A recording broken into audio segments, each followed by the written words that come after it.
ایک غیر مسلم بادشاہ کے لیے کس قدر تکریم ہے قرآن کریم کے اندر کہ قرآن کریم نے اسے فرعون نہیں کہا۔ اور سب سے مزے کی بات آپ کو بتاؤں اس کے اندر،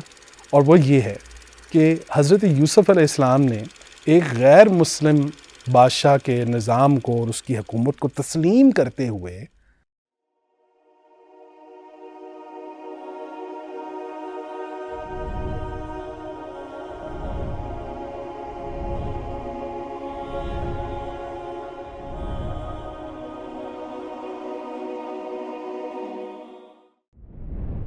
اور وہ دیکھیے کہ وہ جو بادشاہ ہے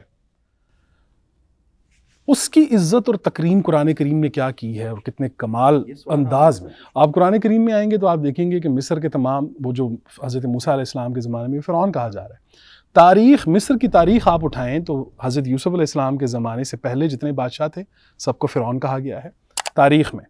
اور اب بعد میں جب آپ آئیں گے تو حضرت موسیٰ کے قصے میں قرآن کے اندر آپ کو یہ دلیل ملتی ہے کہ بعد میں بھی جو ہیں وہ ان کو فرعون کہا گیا، لیکن یہ واحد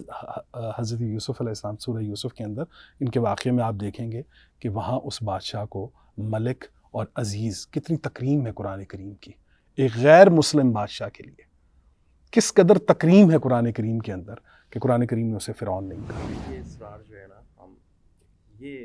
کیوں خطاب؟ جی، وہ اس کی سب سے بنیادی وجہ جو تھی وہ یہ تھی کہ پہلی بات کہ وہ انسانی فلاح اور بہبود کے لیے ہر وقت کوشاں رہتا تھا کہ ایک ذرا سے خواب نے اس کو بے چین کر دیا۔ یہ الگ بات ہے کہ آج کے مسلم حکمران جو ہیں وہ حقیقت دیکھ کر اپنی آنکھیں بند کر لیتے ہیں، یہ الگ بات ہے، لیکن وہ اس غیر مسلم کافر کے خواب نے اسے بے چین کر دیا، اور اس قدر بے چین کیا کہ وہ پوچھتا پھر رہا ہے لوگوں سے کہ مجھے کوئی اس کی تعبیر بتا دو، اور تعبیر بھی وہ آئی ہے کہ جو اکنامیکل سسٹم کو لے کر آئی ہے ساتھ، اور وہ ایکسیپٹ کر رہا ہے۔ اور سب سے مزے کی بات آپ کو بتاؤں اس کے اندر، اور وہ یہ ہے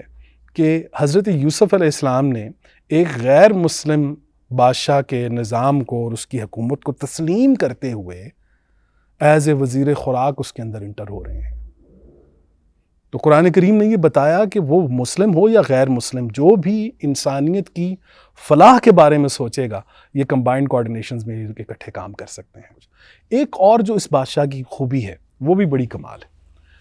وہ یہ ہے کہ وہ جب آتے ہیں، جب حضرت یوسف علیہ السلام پر ان کی عزت پر ایک حملہ ہوتا ہے، ایک خاتون کرتی ہیں، تو وہ دروازے پر آ جاتا ہے وہ بادشاہ اور رنگے ہاتھوں پکڑ لیتا ہے۔ وہ نکل رہے ہیں دروازے میں سے دونوں، اور وہ ان کی لڑائی ہو رہی ہے، حضرت یوسف باہر کی طرف جا رہے ہیں اور وہ پکڑنے کی کوشش کر رہی ہے، اور وہ دروازے پر مل جاتا ہے۔ دروازے پر ملتے ہی حضرت یوسف بتاتے ہیں، اور پھر ایک شاہد آتا ہے ان کی فیملی میں سے، وہ کہتا ہے کہ قمیض اگر آگے سے پھٹی ہے تو حضرت یوسف مجرم ہے، اور اگر پیچھے سے پھٹی ہے تو وہ خاتون جو ہیں وہ مجرم ہے۔ اچھا، اب اس بات کو سننے کے بعد وہ غیر مسلم بادشاہ اور اس کے ظرف کا آپ اندازہ لگائیں کہ وہ اپنی بیوی کی عزت کا کتنا محافظ ہے کہ وہ اسے کہہ رہا ہے کہ دیکھو تم غلطی خطا کر رہی ہو، حالانکہ وہ جانتا ہے کہ یہ گناہ کر رہی ہے، وہ وہاں پر ورڈ استعمال کر رہا ہے خطا ہے، یہ تم خطا کر رہی ہو۔ اس کی عزت اور تکریم کا اندازہ آپ لگائیں کہ وہ یہ کہہ رہا ہے کہ تم خطا کر رہی ہو اور اللہ سے مغفرت طلب کرو، مغفرت طلب کرو آپ۔ تو اس کا ظرف دیکھیں، اس کی شخصیت کو دیکھیں، حضرت یوسف علیہ السلام کے ساتھ اس کے معاملات دیکھیں، اور سب سے بڑی بات مصر کے باہر سے آنے والے لوگوں کے ساتھ اس کا رویہ دیکھیں کہ اس کے نظام میں لوگوں کو خوراک اس درجے دی جا رہی ہے کہ وہ ان کا کیل وہ جو خرچہ لے کر آتے تھے وہ بھی لوٹا دیں تو اس سے کوئی فرق نہیں پڑتا۔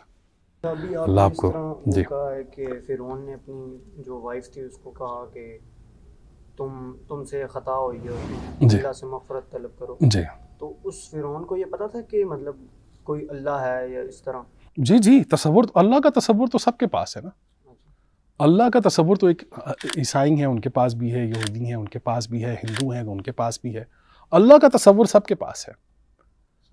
اللہ کا تصور تو ان سب لوگوں کے پاس ہے۔ وہ دیکھیں وہ خواتین جو تھیں جنہوں نے اپنے ہاتھ کاٹ لیے تھے، انہوں نے دیکھتے ہی حضرت یوسف علیہ السلام کو کیا کہا؟ حاشا للہ، وہ کہتی ہیں اللہ کی، او اللہ، یہ ملک، یہ فرشتے ہیں، انسان ہیں، یہ فرشتے ہیں، تو وہ دیکھیں حاشا اللہ کا ورڈ استعمال کیا ان لوگوں نے، اس کا مطلب ہے کہ ان کا کانسیپٹ ان کے پاس موجود تھا، لیکن وہ یوسف علیہ السلام کی نبوت اور رسالت، حضرت یعقوب علیہ السلام کی نبوت اور رسالت پر ان کا ایمان نہیں تھا. وہ بعد میں ہوا ہو، اس کا ہمیں علم نہیں ہے، لیکن اس وقت تک ان کا ایمانی کوئی معاملہ جو ہے وہ سامنے نہیں آتا. تو وہ کون سا مطلب اس ٹائم مذہب فالو کر رہے تھے ان کے ہاں وہ زیادہ تر تو آگ اور گائے اور اس طرح کے تصورات جو ہیں وہ مصر کے ہاں جو مصریوں کے اندر یہ پائے جاتے تھے.